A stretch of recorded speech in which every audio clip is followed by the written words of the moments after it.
Hello, beautiful. You're welcome back to the channel. If you're a returning subscriber, thank you very much for coming back. You're very special to me. And if you're a new subscriber, you're welcome to the family. Consider subscribing. Today's tutorial, we're going to be learning how to both cut and sew this Mazda long dress. So versatile. You can use it as the rich anti-vibe dress. You can use it for pregnancy or maternity dress. You can use it as a let's go there dress. No, I think it's something that every lady or woman should have part of their wardrobe because it's so versatile. Also, most importantly, how to style it, because it's not just about the dress you wear. To me, styling is very, very important. How you rock the dress. So the first thing you have to do is to fold your fabric in two, then fold it again like a triangle. Fold on bias as though you want to cut a funnel flare. And with this, you can actually achieve your cuts and measure. If your fabric is like 60 inches, like maybe you're using a crepe. But for this Ankara, if we fold like that, we're not actually going to get a good length. And so we're still going to be folding kind of on bias, but we're going to be shifting like you see me do right now in the video. After shifting it like that, the next thing you're going to do is that you're going to be measuring the neck of your dress. Please do not go straight and just use a ruler to rule across like that. Look at how I'm going to be measuring it. So I'm not going to be measuring from this edge. No, I'm going to be measuring from that edge as though I want to cut a fillet. So I'm going to be measuring about 8 inches rather. From there you can go to 9 depending on how big you are or your client. So I'm going to be going by 8 inches, and from there I'm just going to join together and give it a line. That would be my shoulder line, my off shoulder line. So just go ahead and do like you can see me do on the video. The next thing I'm going to be doing, we're going to be measuring the length of my gown. You already saw from the thumbnail that I actually added material because this is just 3 years and it was not enough. So what I'm going to do is I'm going to measure still from that apex, okay, that angle you see me put my tape, and I'm going to be measuring down as though I'm cutting a fillet. So I'm going to be measuring down and just do the mark and do the connection as though you're cutting your normal fillet. So when you are doing this project, practically you're going to be using the floor. So be ready to kneel down or bend down or squat, any one of it, because you might not have the table that will contain all your materials and for you to actually have that freedom to move around. So feel free to squat, okay? Squat with pride. Yes.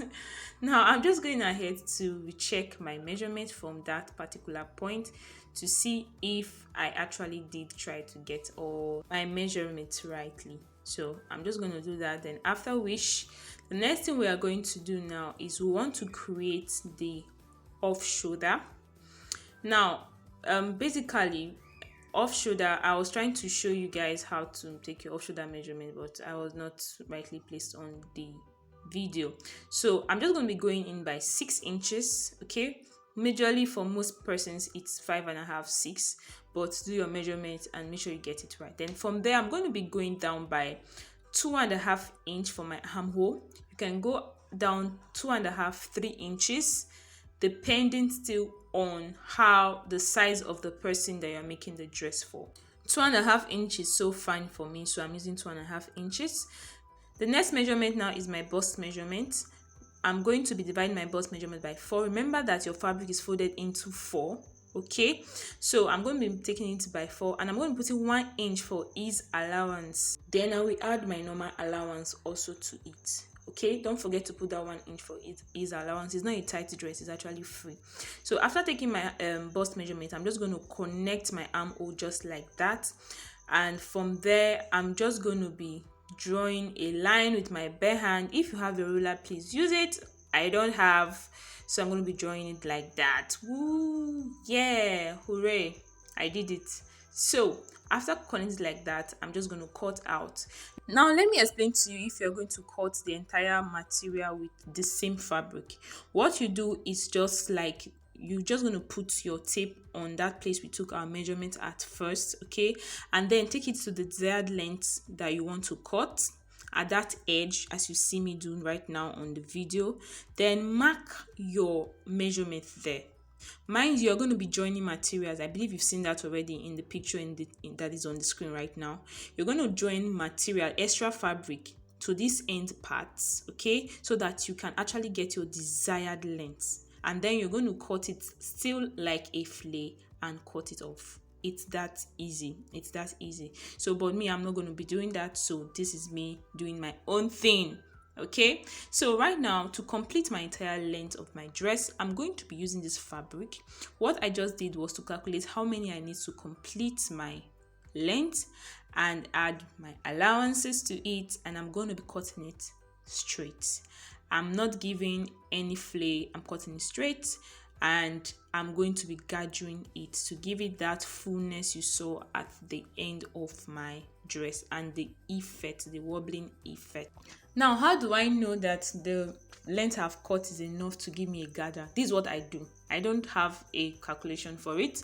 All I do is just put my fabric. I know that is already length 45 on the fabric I'm adding. Then I'm going to be putting my flay bottom on it like that, as you can see me do. And I know that's just one and I have just little remaining. So I just do a calculation like, okay, 3 should be enough, or 4. I end up using 4, okay? So that's how I do the calculation of how much I need. You can do 4, 5, thereabout. The major thing is just have that effect.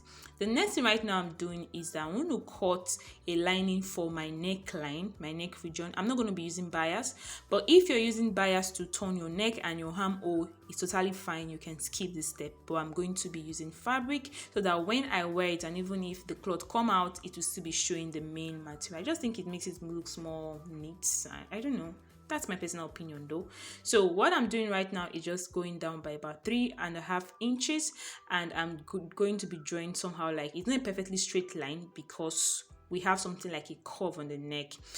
Then the next thing I'm going to be doing now is, I'm not going to be, you can actually cut like this and use to turn your neck, but I'm not going to be doing that. I'm just going to be drawing somehow like following the shape of my neck and the armhole, and I'll be trimming that part out to use to turn my neck.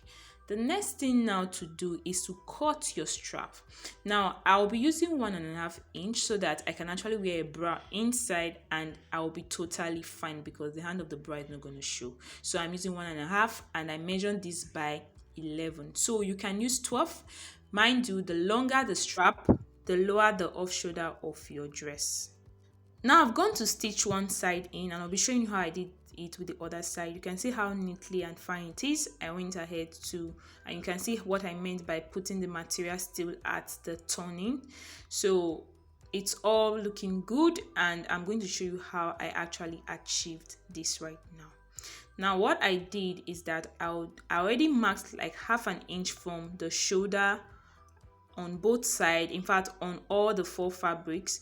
And the next thing I did, I put my lining on the shoulder like this from the armhole, and I'm going to be taking in my allowance, okay? So I'll be sewing down the armhole like that, and when I get to the top, I'm going to insert my strap in there, okay, to that 1/2 inch mark. Mind you, I've already sewn the armhole, so the 1/2 inch should actually be out of there right now. So I'm going to sandwich my strap in between my material and the lining, like you can see me do. It's very easy, and then you sew through. You're still going to do the same thing on the other side of the strap.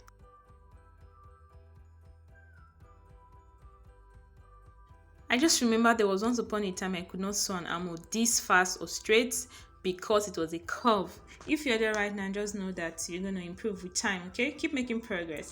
Now the next thing I'm doing is to notch the neck, and then I'll go to iron. I remember that I did not cut my pocket, so I went ahead to cut my pockets to insert at the both side of my fabric. Now this is just me going ahead to join the both side of my fabric after inserting my pocket. If you don't want the pocket, it's totally fine to just sew your gown straight ahead. No time to waste time. But if you want the pocket, please ensure you insert your pocket before joining the both side of your material. We are almost done with our dress. For my pockets, I just measured 12 by 7. Yes, I measured 12 by 7, and I did 6 inches for the notches, and after sewing and everything, it ended up on just 6 inches. So it's also not compulsory to put a pocket or fix a pocket, but I'm doing it because it just actually add some extra vibes to the dress entirely, and styling. I like it. So do what your client wants from you, or what you want to do on the dress, your own style. So I wanted to show you guys how the dress is looking without the bottom. Can you see how it's dropping, because we cut it like a funnel or like a flay and not just a shape.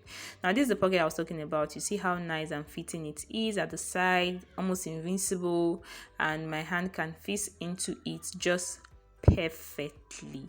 So this is how it's looking in case you want to leave yours as a short gown.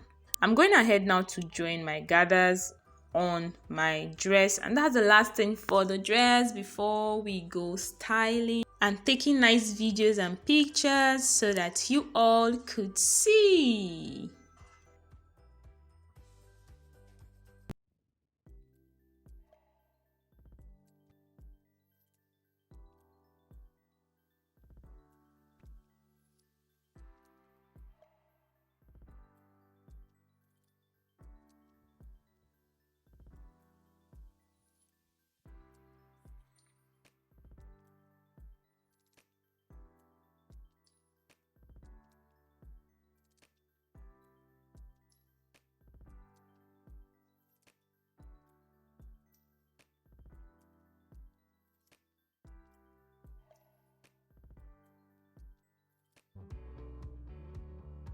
If you found the video useful, give it a thumbs up, like, share, comment on the section box below the areas you might not understand, or just tell me thank you. It's going to motivate me to keep doing content like this.